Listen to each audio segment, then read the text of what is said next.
O Senhor esteja convosco. Ele está no meio de nós. Proclamação do Evangelho de Jesus Cristo segundo São Lucas. Glória a vós, Senhor.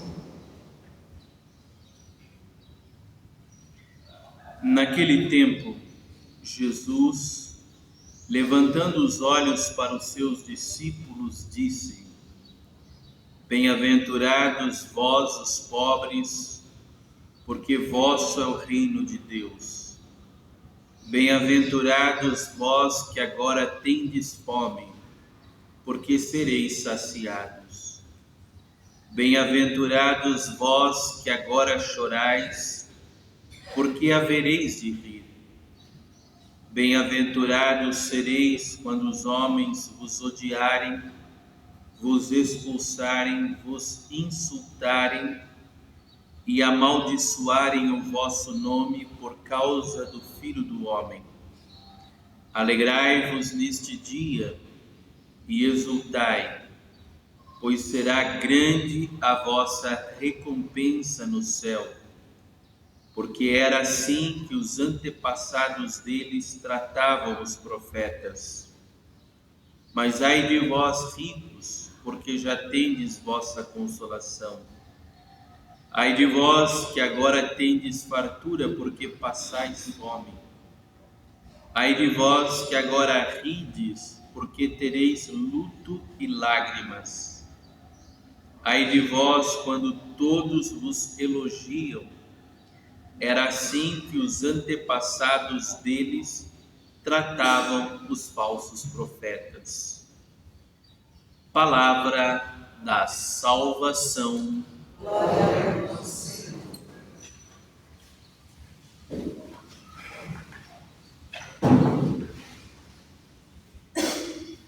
Hoje escutamos estas bem-aventuranças no Evangelho de São Lucas, diferente do Evangelho de São Mateus, mas que traz o mesmo conteúdo no sentido das bem-aventuranças. Alguma frase ou outra diferente, mas o mesmo convite, o mesmo desafio de Jesus a sermos bem-aventurados nesse mundo. É claro que a palavra bem-aventurado, quando ela vem para o português também, uma das simplificações dessa palavra tem uma conotação um pouco negativa, que significa beato, beata, mas que para nós, dentro da linguagem da igreja, é algo totalmente tranquilo, mas se tornou pejorativo para quem é de fora. Por exemplo, se alguém te chama de beato, a pessoa está te dizendo, olha, você é alguém que praticamente vive dentro da igreja. Beato ou beata. Beato de igreja ou beata de igreja. Mas na verdade essa palavra significa mais do que feliz.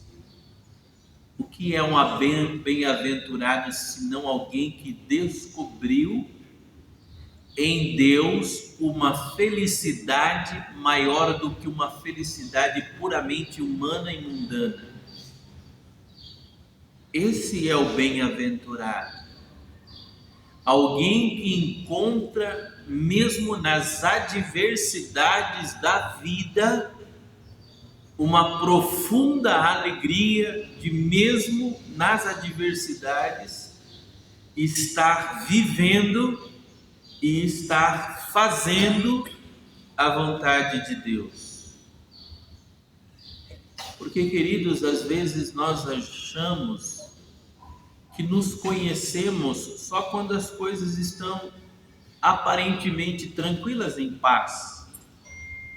Nós achamos que nós crescemos só quando nós experimentamos bonança, paz na nossa vida. E o que o Evangelho mostra é que podemos extrair uma alegria, uma maior felicidade, mesmo em situações contrárias, que nos levam a ser perseguidos, que nos levam a chorar, que nos levam às vezes a ser odiados e não compreendidos por outros. O Evangelho, é claro, na tradução de Mateus, mas também aparece aqui em Lucas, vai dizer: alegrai-vos nesse dia e exultai, pois será grande a vossa recompensa no céu. O Papa Francisco escreveu também uma carta sobre essas bem-aventuranças, Gaudete et exultate, alegrai-vos e exultai, porque grande é a vossa recompensa no céu. Mas o que é a minha recompensa no céu? Esse maior transbordamento, união em amor com Deus, que já começa também aqui nessa vida. E quem nos ensina isso de maneira belíssima é São João Crisóstomo, chamado Boca de Ouro, um dos padres da igreja que nós celebramos sua memória no dia de hoje.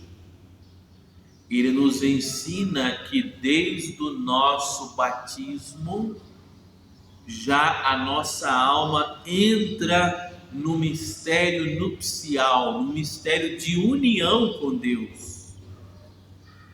Para isso nós nascemos, para isso nós existimos, para viver essa união com Deus, para fazer a vontade de Deus, para realizar com Deus o seu propósito, a sua vontade, o seu querer nesse mundo.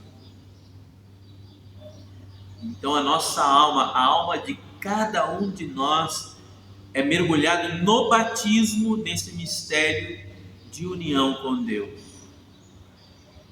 E São João da Cruz é interessante, ele diz que devemos buscar essa união o quanto for possível nessa vida. O quanto for possível. É claro que pessoas, por um mistério também de Deus, chegam a um altíssimo grau de experiência de união com Deus nessa vida. Aquilo que os místicos chamam de matrimônio espiritual. Alguns chegam aqui ao máximo que um ser humano pode chegar na união com Deus, mas todos somos chamados. Mesmo que alguns talvez façam uma experiência diferente dessa união, todos somos chamados a esse mistério nupcial de união com o Senhor. E São João Crisóstomo então conseguiu descobrir essa maior felicidade, porque ao mesmo tempo que ele era o grande bispo de Constantinopla, uma das dioceses mais prósperas na fé, no anúncio do Evangelho, ao mesmo tempo João Crisóstomo vivia de exílio em exílio. Às vezes o imperador se revoltava contra as suas pregações, porque João Crisóstomo desafiava os fiéis a um caminho, a uma via de santidade, e desafiava também todos os moradores de Constantinopla, também o imperador, também a imperadora, imperatriz. E aí estava feito muitas vezes as incompreensões, e ele dizia: às vezes eu me sinto nas minhas pregações como os mártires na arena, aonde muitas vezes eu vejo pessoas que de fato querem uma vida com Cristo, mas por outro lado vejo pessoas que não apenas esperam terminar a pregação para causar a mim mais alguma situação desgastante. E às vezes era a vida dele. Mandavam ele para lá, depois exilavam ele para algum lugar, depois traziam de volta, depois mandavam, e nesse vai e volta, ele foi adoecendo até se consumir totalmente pelo Evangelho, por Deus, também em meio aos sofrimentos, em meio a trabalhos duros que sofria. Mas, queridos, tudo isso com a alegria de estar fazendo a vontade de Deus. Às vezes Deus permite situações que nos exprimam ou que nos espremam, às vezes para ver o que há dentro de nós mesmos. Às vezes passamos por um desgosto, às vezes passamos por uma angústia, às vezes passamos por alguma inquietação, mas não é para nos destruir. É para a gente ver o que tem dentro da gente. Se tem dentro da gente fé, se tem dentro da gente fortaleza, se tem dentro de nós um amor verdadeiro por Cristo, a gente se mantém de pé. Se talvez a nossa fé ainda seja repleta de fantasias, ilusões, é o momento então de colocar bases mais sólidas, porque Deus só pode construir em cima de bases firmes.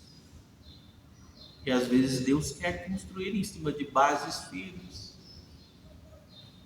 Foi o que ele fez na vida de São João Crisóstomo.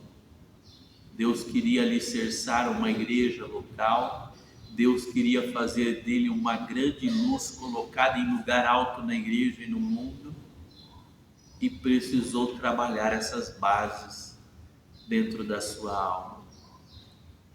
Por isso ele nos deixou homilias preciosíssimas, seja para os fiéis, seja comentários da Sagrada Escritura, seja um rito também, claro, mais praticado na igreja ortodoxa, mas também nas igrejas católicas unidas a esse rito mais antigo.